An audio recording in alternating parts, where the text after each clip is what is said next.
Welcome back to Factor Talk Radio, guys. 205-386-FACTOR is the number if you want to call the program. 205-386-FACTOR. Call fast, though, because time is running out.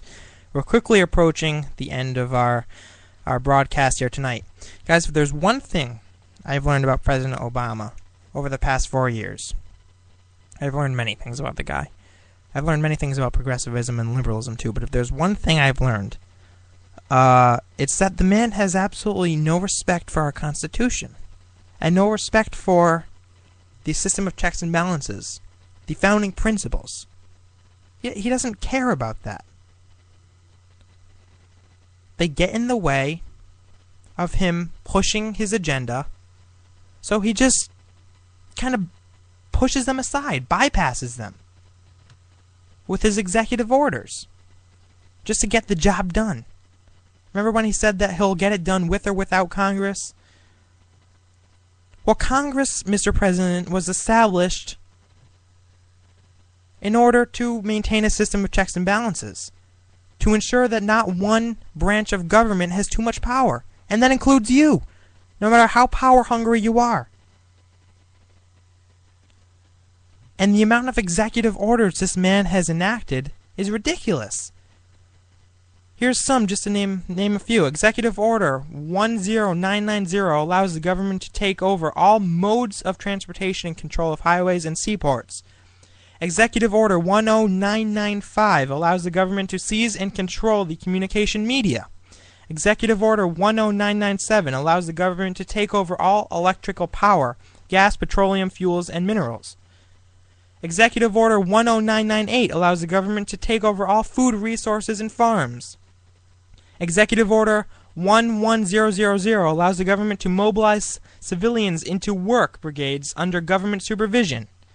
Executive Order 11001 allows the government to take over all health, education, and welfare functions. Executive Order 11002 designates the of all persons Postmaster General to operate a national registration. Executive Order 11003 allows the government to take over all airports and aircraft, including commercial aircraft. Executive Order 11004 allows the Housing and Finance Authority to relocate communities, build new housing with public funds, designate areas to be abandoned, and establish new locations for populations. Executive Order 11005 allows the government to take over railroads, inland waterways, and public storage facilities. I mean, guys, you don't really hear about this on MSNBC and CNN, do you?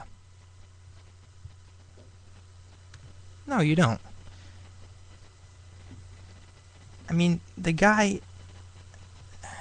he has no respect for our system of checks and balances. And he has this mentality that whatever he wants done, he's going to get done with or without Congress. Which is why he's passing all these executive orders. Which just gives the government more and more control. And then there was Obamacare. Another thing that was completely unconstitutional. I don't care what the Supreme Court says. It's unconstitutional. Where in the Constitution does it say that the government can force people to buy something? Nowhere. I've yet to have a liberal point that out to me. And Obamacare is going to absolutely destroy America. It's a disaster. According to the U.S. Supreme Court, the federal government has the power to force you to buy private goods and services. Now that this door has been opened, what else will we be forced to buy in the future? That's a good point. If the government's forcing us to buy health care, what else are they going to force us to buy in the future? It's a good point. It's a slippery slope. Obamacare is another step away from individual liberty, another step towards a nanny state, where the government dominates our lives from the cradle to the grave. Individualism, ladies and gentlemen, is the name of the game in America. Individualism. The liberals say, oh, the conservatives, they just want everyone to be on their own. You're on your own. You get no help. That's not true. I don't believe we should get rid of welfare altogether. I believe it needs to be reformed dramatically. And I believe that we need to revive the charitable spirit that we have in America. We still have it, but guys, I'm telling you, with this growing welfare state, it's going to go away because people are giving money to other people. People are giving aid to other people through the government, not through their own hearts, and that's a problem. Obamacare also enacts 15 new taxes among the people, which is another broken promise of President Obama when he said that your taxes will not go up if you make more than $250,000 a year. I'm sorry, more than 20 new taxes on the American people. Even better. Obamacare is going to send health insurance premiums soaring. This is especially true for younger Americans, but you still got younger Americans going to the polls, voting for that hip, cool guy that promised us hope and change in 2008. Here's one change you're going to see is a skyrocketing healthcare premium.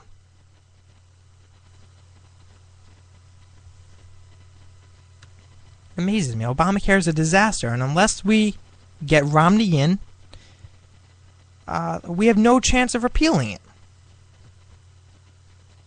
And if our country is to survive, we can't afford it. Set aside that it's growing the nanny state, we can't afford this. We're approaching $16.5 trillion in debt. And now Obama thinks that somehow we can pay for universal health care. Let me read you some more statistics on the economy. U.S. housing prices are now down a total of 35% from the peak of the housing bubble. In one of Obama's ads, it says, "Oh, the housing market has revived." No, it hasn't, Mr. President. They're down a total of 35%.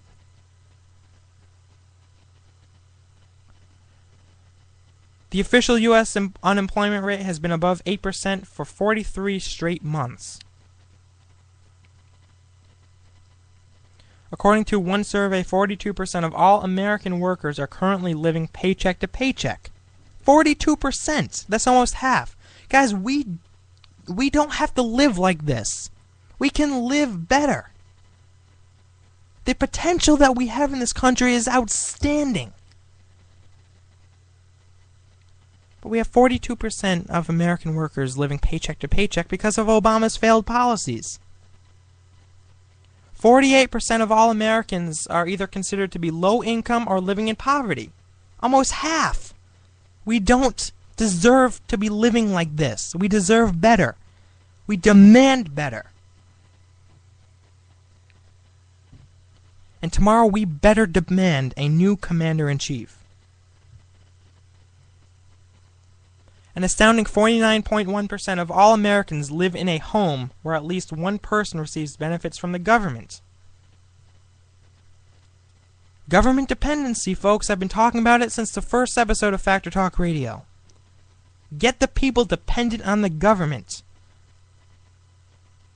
Guys, if we reform welfare, I'm all for reforming welfare. It needs to be done. We need to cut programs dramatically. And it's going to be hard because people are already so dependent on getting handouts. People don't want to see these handouts go away. It's going to be very, very difficult to get people off of this government dependency. But it needs to be done because we're going broke and we can't afford it anymore. And people need to live their lives freely, not slaves to the government.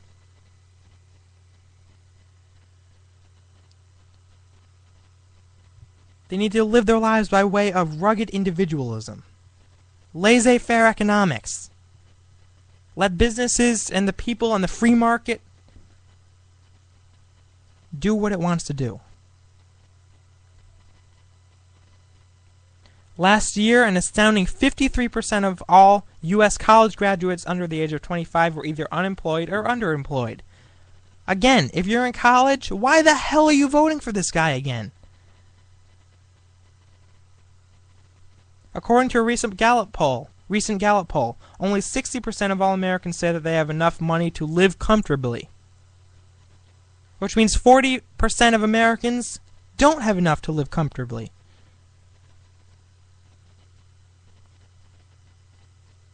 Median household incomes are down 5%. When's the last time that's happened?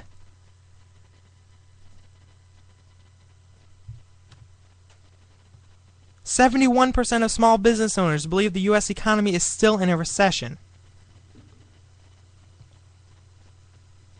The middle class is shrinking, despite what President Obama says, despite how he comes on the TV and says, "Thanks to my policies, ladies and gentlemen, the middle class is now thriving." That's bull.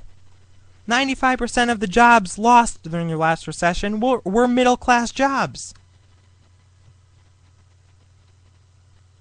Here's another one about the housing market. In some points of Detroit, Michigan, which is run by liberals, you can buy a 3-bedroom house for just $500. Now that may sound great, but what does that say about the housing market? It's not improving, despite what President Obama says. The man lies. Nothing he says is true. The average American household spent a staggering $4,155 on gasoline during the year 2011.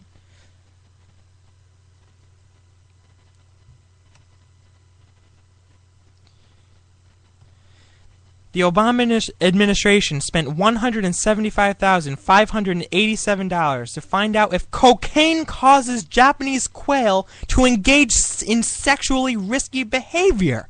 What the hell? Well, as much as I'd like to spend money to find out if Japanese quail engage in sexually risky behavior as a result of cocaine, we have a debt crisis here. We can't be spending money on crap like this. Our common sense seems it's just gone. At this point, the U.S. national debt is rising by more than $2 million every single minute, folks. The amount of money the U.S. government was spending to create a version of Sesame Street for children in Pakistan is $20 million. In Pakistan!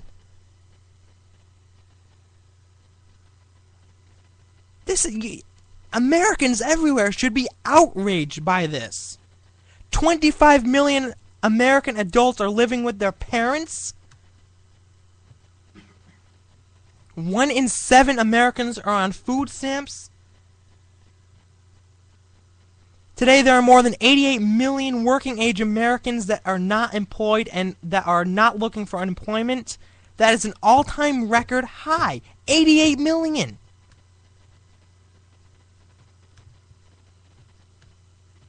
The Obama administration and the U.S. Congress are stealing $150 million from future generations of Americans every single hour. And some members of the youth are still going to vote for him.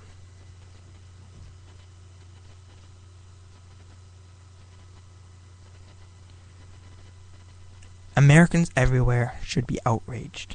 We deserve better than this, ladies and gentlemen. Those are the facts. Those are the statistics. We are not better off than we were 4 years ago. That's a fact. That's not my opinion. That's a fact. The solution is very simple. Get this guy the hell out of office and get someone new in. Factor Talk Radio.